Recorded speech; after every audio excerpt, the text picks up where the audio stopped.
미안하실 게 없습니다. 오늘 그 모임의 날이라서 오늘 또 기도와 또 전도 선교에 대해서 이렇게 말씀을 나누려고 했는데, 어떤 이걸 형제님 그 전주대학교로 저희가 파송하는 거죠. 전주대학교로 파송해서 그곳에서 이제 국내에 있는 중국인들, 또 중국에 계신 또 중국인들은 또 우리 문 형제님이 담당하시고, 또 한국에 있는 또 중국인들을 위해서 이렇게 수고할 것 같습니다. 오늘 각 부서별 이제 발표가 있고 그렇기 때문에 오늘 그런 부분들 있기 전에 함께 이렇게 말씀들을 기도와 전도에 대한 부분들을 함께 나누길 원합니다. 오늘 말씀은 골로새서 4장 2절 말씀을 함께 보겠습니다.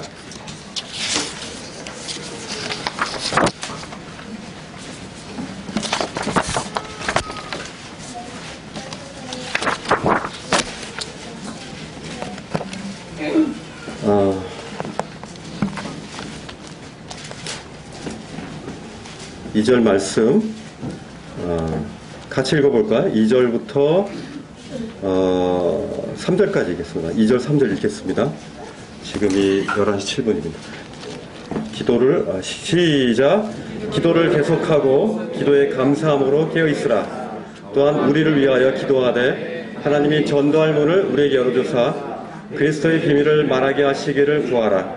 내가 이 일 때문에 내 힘을 당하였노라.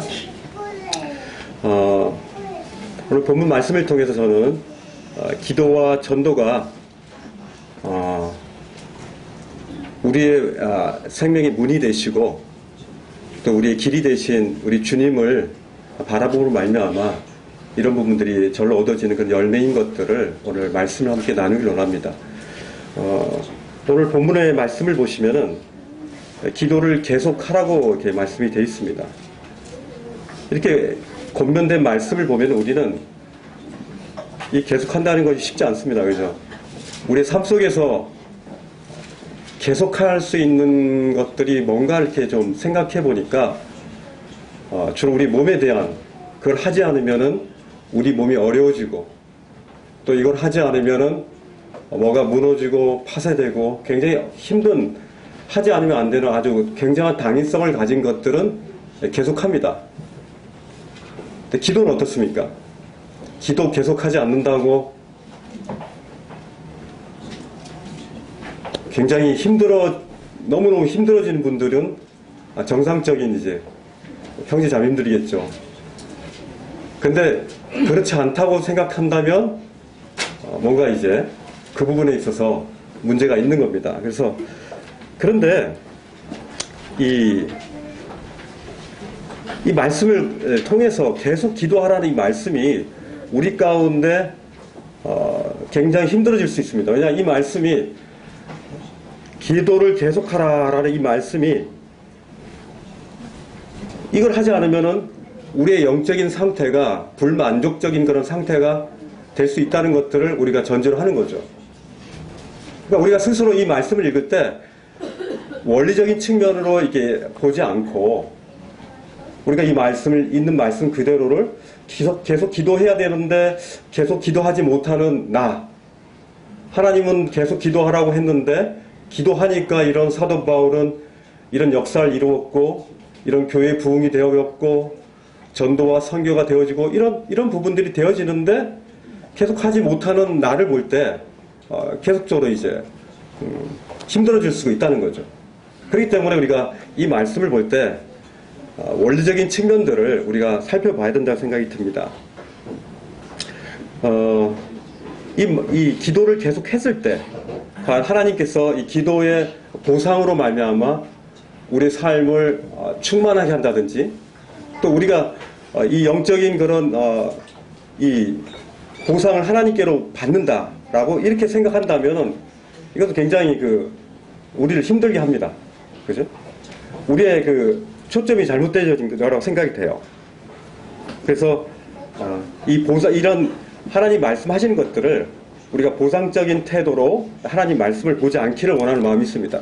왜냐하면 지금 우리 2017년도에 또 기도와 전도에 힘쓰는 교회 이렇게 해버리면은 이 부분에 있어서 이것들이 책임감과 또 의무감과 또 이것들이 우리를 얽어매는 것이 된다면은 이것이 우리를 굉장히 별로 편하지도 않고, 그리고 이것이 주님이 이게 과연 의도하시는 건가를 생각할 때, 이 말씀을 준비할 때 좀 그런 생각이 들었어요.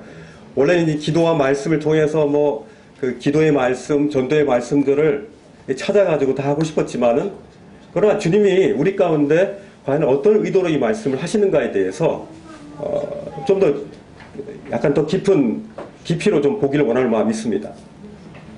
왜냐하면 제가 이 말씀을 준비할 때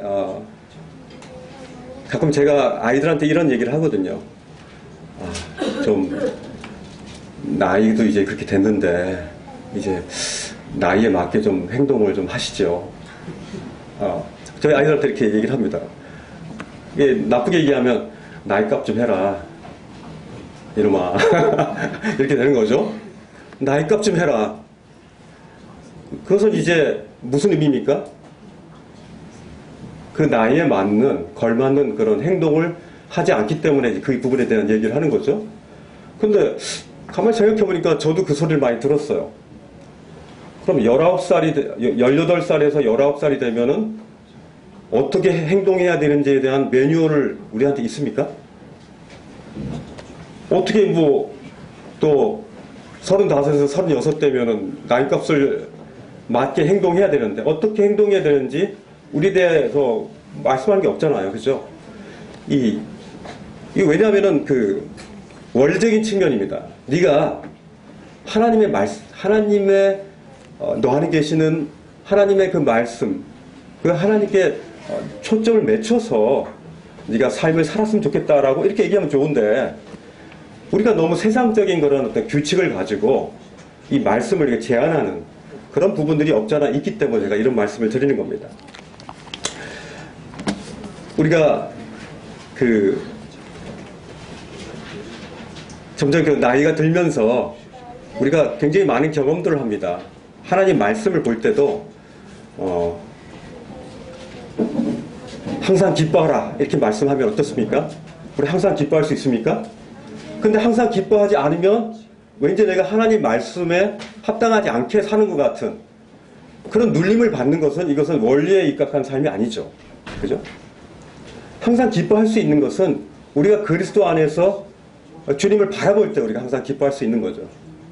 그렇기 때문에 먼저 원리에 입각해서 우리가 하나님을 향한 기도와 말씀과 이 전도와 선교 이런 부분에 대한 맡은 그 사역에 대한 부분들을 원래 원리적인 측면으로 먼저 생각하기를 원하는 마음이 있습니다.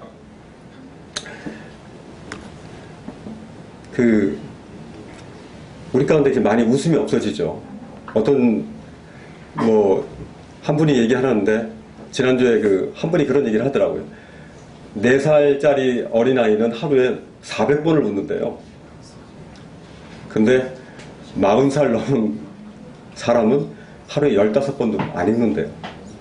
400번과 15번. 40 넘으신 분들은 15번 이상 웃습니까? 근데 아이들은 이렇게 볼 때마다 까르르 웃잖아요. 가끔 제가 막 웃음소리가 좀 약간 요란할 때 보면, 왜 이렇게 웃어? 막 그러잖아요. 그렇게 얘기하는 게 맞습니까? 그렇게 왜 웃어라고 얘기하는 것이? 왜 우리에게 이렇게 불필요한 이런 규칙들을 통해서 하나님이 주시는 그런 더 깊은 영적인 원칙들을, 원리들을 왜 이렇게 잊어버린지 모르겠습니다.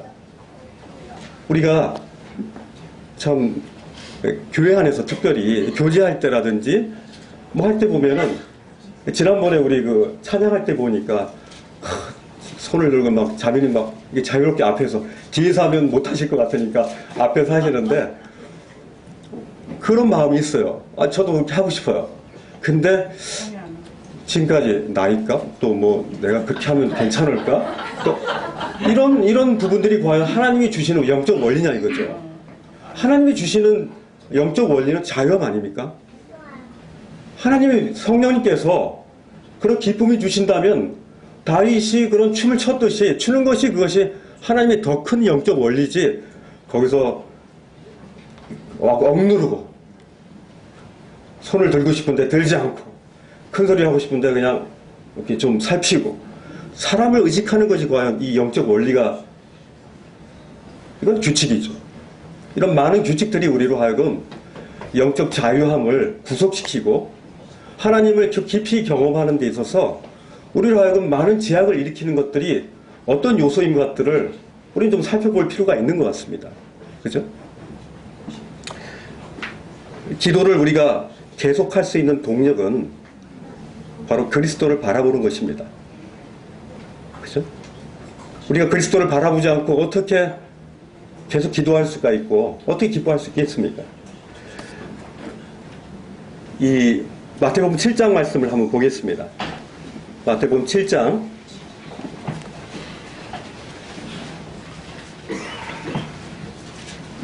마태복음 7장 14절에 보니까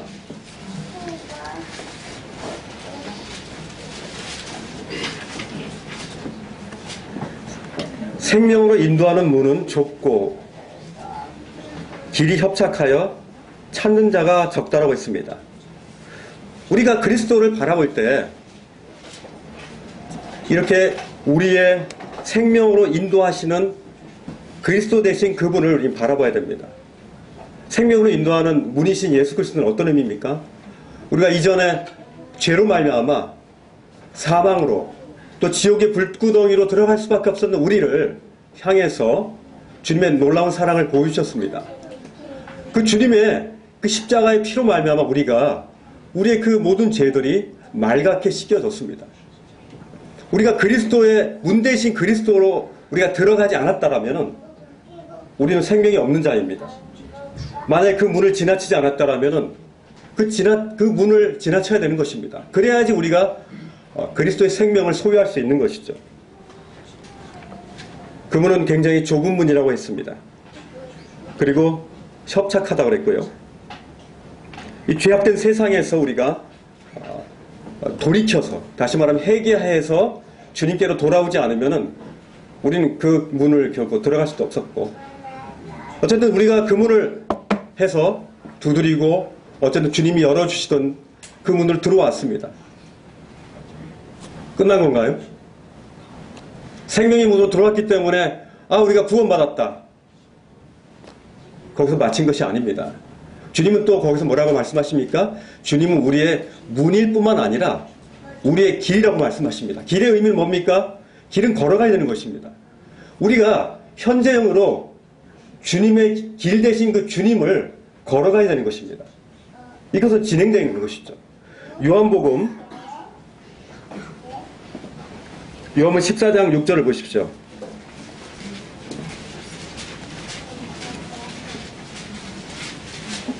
요한복음 14장 6절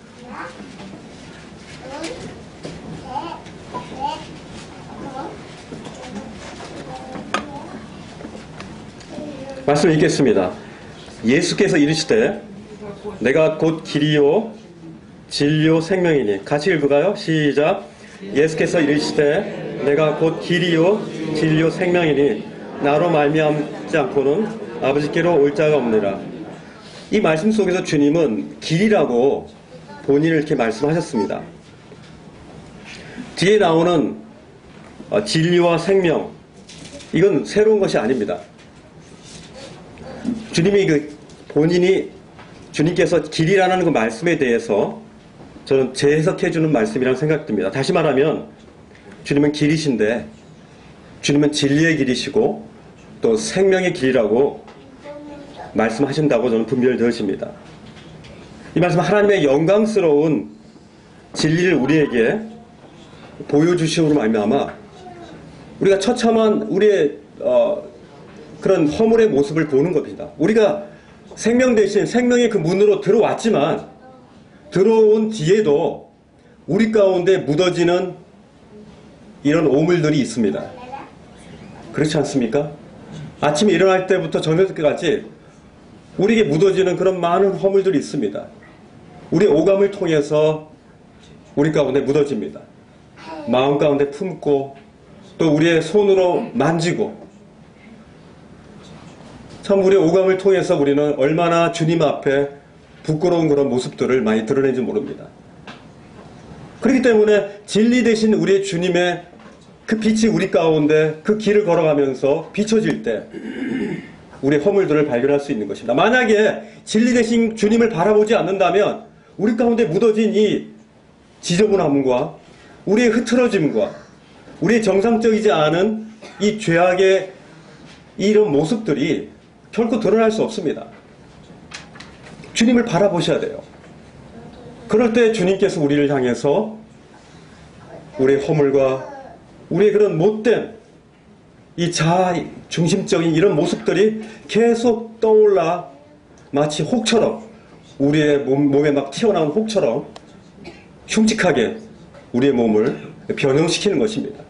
진리 대신 주님이 바로 진리의 길 대신 주님이 그것들을 우리 가운데 말씀해 주시는 거죠. 또 어떻습니까? 생명 대신 그 주님입니다. 우리가 문을 통과해서 우리가 구원받았을 뿐만 아니라 계속적으로 그 길을 걸어가면서 진리 대신 그 주님이 우리 가운데 말씀으로 성령으로 우리 가운데 지적하실 뿐만 아니라 주님께서 우리의 생명이 되셔서 우리의 삶의 근거가 되셔서 이 땅 가운데 어디서도 채울 수 없는 그런 공허함들이 생명 대신 그리스도로 말미암는 그 그리스도로 말미암아 우리 가운데 채워지는 것입니다.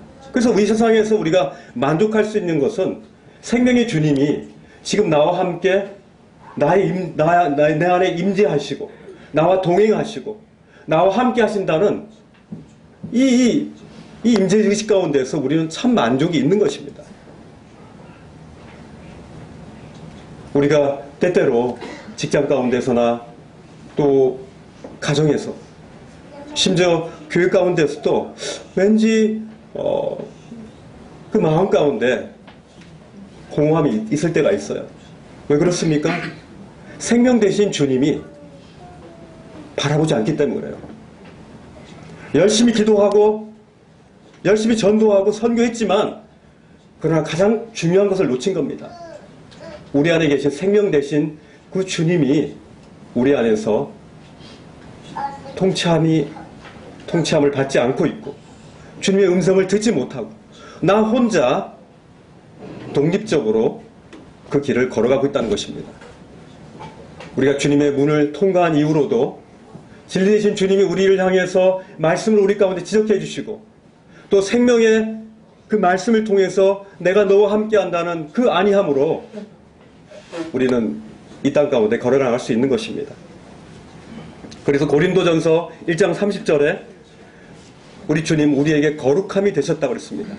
우리 안에 주님의 거룩함, 우리 안에 주님의 거룩함이 우리 가운데 유지되지 않는다면 우리는 어떤 장소에서든 우리의 담대함이 축소되어질 것입니다.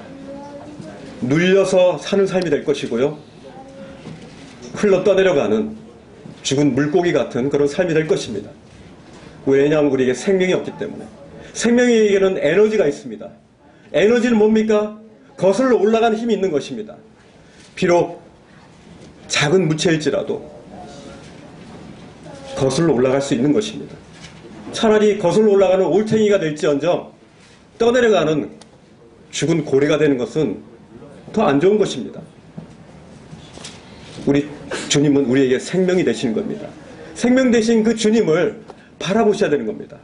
그것이 바로 기도요, 우리의 전도요, 우리의 삶의 경건의 삶의 출발인 것입니다.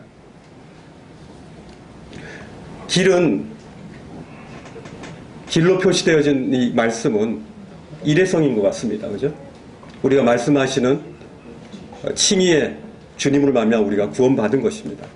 그러나 이후에 이제 길 대신 주님을 바라보는 것, 그리고 진리와 생명으로 우리 가운데 함께 하시는 그 주님을 바라보는 것은 우리가 계속적으로 주님을 닮아가는 것이겠죠.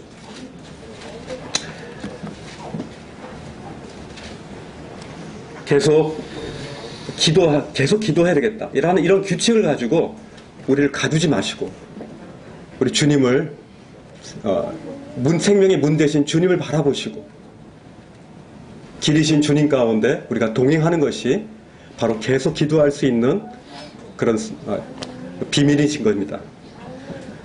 그 다음 말씀을 한번 보시죠. 그 다음 말씀은 바로 우리를 위하여 기도하되 하나님이 전도할 문을 우리에게 열어주사 그리스도의 비밀을 말하게 하시기를 구하라. 이렇게 말씀이 나 있습니다. 기도와 동일하게 전도도 우리의 진리의 길이 되신 주님을 바라보고 생명의 길 되신 주님을 바라볼 때 우리 마음 가운데 주님의 심정을 동일하게 가질 수 있는 겁니다. 우리가 의무감으로 영혼들을 볼 때 내가 주님 앞에서 참 상 받아야지, 면류관 받아야지 하면서 전도하는 것 한 게 있습니다. 그럴 때가 있었지 않습니까? 이 주님의 면류관. 이것보다는 주님을 바라보는 말미암아 주님이 내 안에서 말씀하시는 그 영혼을 향한 그 애틋한 그 마음, 그 한 영혼이 초점되어지면서 그 영혼을 향해서 주님이 가지시는 그 마음, 그를 향해서 어떻게 접근해서 그 가운데 참 주님의 이 풍성한 이 놀라운 그리스도의 비밀이신 이 복음을, 그리스도의 비밀이 이 복음을 그 가운데 어떻게 전하고픈 이 갈망, 이것은 주님을 바라보지 않으면 거의 불가능한 것입니다. 이것이 사역으로서 시작할 수는 있지만은 지속한다는 것은 굉장히 어려운 일입니다. 우리가 영혼을 얻고 못 얻고 우리가 염려할 필요가 있습니까? 만약에 복음을 전했는데 거절당하고 또 복음을 전했는데 거절당하고 이런 트라우마가 있는 분들이 많이 있습니다. 주님이 과연 그렇게 하라고 했습니까? 우리의 믿음의 선진들은 이 복음을 전하다가 이 거절뿐만 아니라 그들의 생명까지도 바쳐지는 이런 일들이 있었는데 겨우 우린 그냥 거절당한 것 때문에 우리가 그런 트라우마를 가지고 전도를 두려워하게 하는 것은 이건 사단 마귀가 우리 가운데 주는 생각이라는 생각이 듭니다.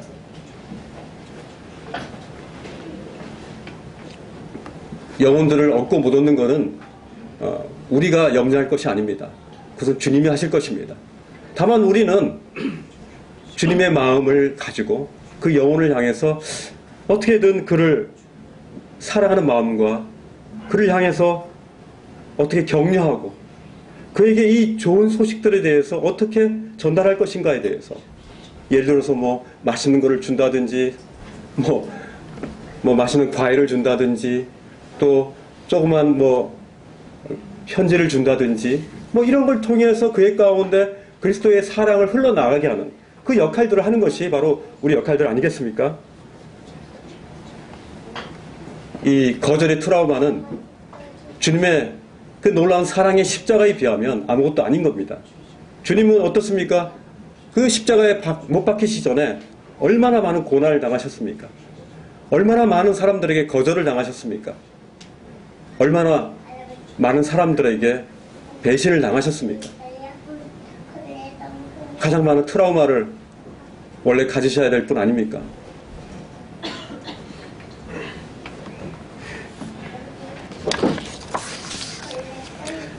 마가복음 6장에 보면은 12제자를 둘씩 이렇게 보냅니다. 그리고 마을에 전도 사역을 하기 위해서 제자들을 전도 여행시키는 장면이 나옵니다. 근데 주님이 처음에 이 제자들을 12제자를 둘씩 보낼 때 특징이 있는데 뭐냐면은 가장 최소한의 것들만 가져갑니다. 그들에게 요즘 말화 같으면 여행할 때 갈아입을 옷이나 또 카드도 없이 여행하는 건 굉장히 걱정스러운 거죠. 근데 주님은 그들의 그런 전대에 들은 그런 돈과 또 그들이 메어질 그런 배낭이라든지 또 두벌 옷이라든지 이런 것들을 통해서 그것들을 의지하지 않도록 오직 하나님만을 의지하도록 하기 위해서 처음에 그렇게 보내신 것 같습니다. 그런데요, 이 누가복음 22장 35절에 보면은 첫 창기 때 주님은 그렇게 보내셨는데 이후에 주님께서 이 십자가에 못 박히기 전에 이제 제자들에게 이렇게 말씀합니다. 누가복음 22장 35절에 보면은 이제 내가 너희를 전대와 배낭과 신발도 없이 보냈을 때 그때 내가 너희들한테 보냈는데 부족한 것이 있더냐 그랬더군요. 그랬더니 제자들이 없었나이다 그랬거든요. 우리가 어떤 전도를 잘 할 수 있는 그런 어떤 지식을 가지고 있고 엄청난 훈련을 많이 받고 또 우리 가운데 그런 환경이 이렇게 있어서 우리가 전도하는 것이 아니라는 겁니다.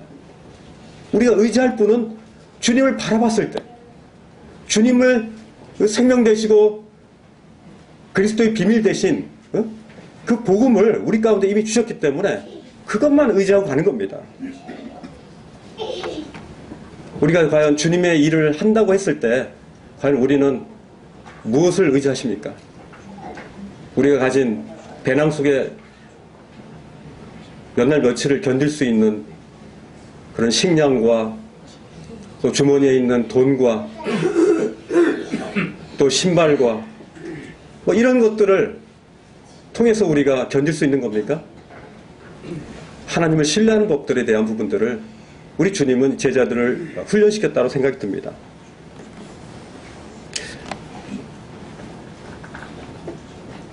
사도 바울은 마지막 말씀 보면은 사도 바울의 이 일에 매임을 당했다고 했습니다. 사도 바울의 삶은 가장 깊은 것은 뭐냐면은 사도 바울의 삶의 가장 중요한 핵심은 기도와 전도가 아니라는 생각이 듭니다. 사도 바울은 바로 주님을 바라보신 것이죠.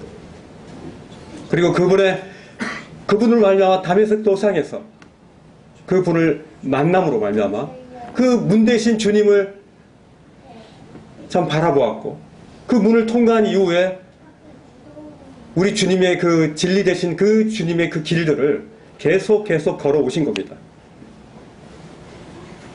그거를 통해서 사도 바울은 매임을 당했다는데 이 매임은 과연 우리가 생각하는 그런 부정적인 매임이 아닐 것입니다. 이 주님의 그 사랑에 매여 있는 것입니다. 그는 아침에 일어났을 때부터 저녁 잘 때까지 그리스도의 그 사랑에 매여 주님을 바라볼 수밖에 없었던 것입니다. 그 풍만하시고 그 놀라우신 풍요로우신 그 주님의 그 놀라우심에 감탄하면서 그 주님의 복음을 그는 전하지 않을 수 없었던 것입니다. 그래서 사도 바울의 이 매임은 의무감이나 책임감이나 당위성에 의한 것이 아니라 바로 주님을 바라봄으로 말미암아 채워졌던 그 매임이었던 것입니다. 사랑의 매임이었습니다. 말씀을 마치려고 합니다.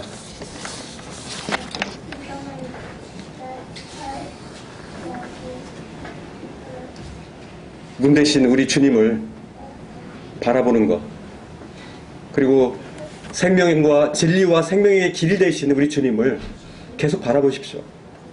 이것이 우리가 계속 기도할 수 있는 조건이 되며 항상 기뻐할 수 있고 쉬지 않고 기도할 수 있는 이런 조건이 되는 것입니다. 우리가 어떻게 전도합니까? 우리가 어떻게 자신의 각자의 그 개성적인 그런 사람들 강해서 우리가 어떻게 주의 복음을 가지고 나갈 수 있겠습니까? 우리가 주님을 바라보고 말미암아 주님으로 말미암아 비춰지는 그 빛을 그 사람에게 반사시킬 뿐인 것입니다. 그래서 이 찬양이 생각났습니다. 오직 주의 사랑에 매여 내 영 기뻐 찬양합니다. 그렇죠? 오직 주의 사랑에 매여 주님의 사랑에 매이는 삶, 이것이 참 기도와 전도를 할 수 있는 그런 삶의 기초가 되는 것입니다. 찬양 한 곡 하고 마치기로 하겠습니다. 오직 주의 사랑에 매여, 이게 몇 장입니까? 예? 예, 127장 찬양하고 마치겠습니다.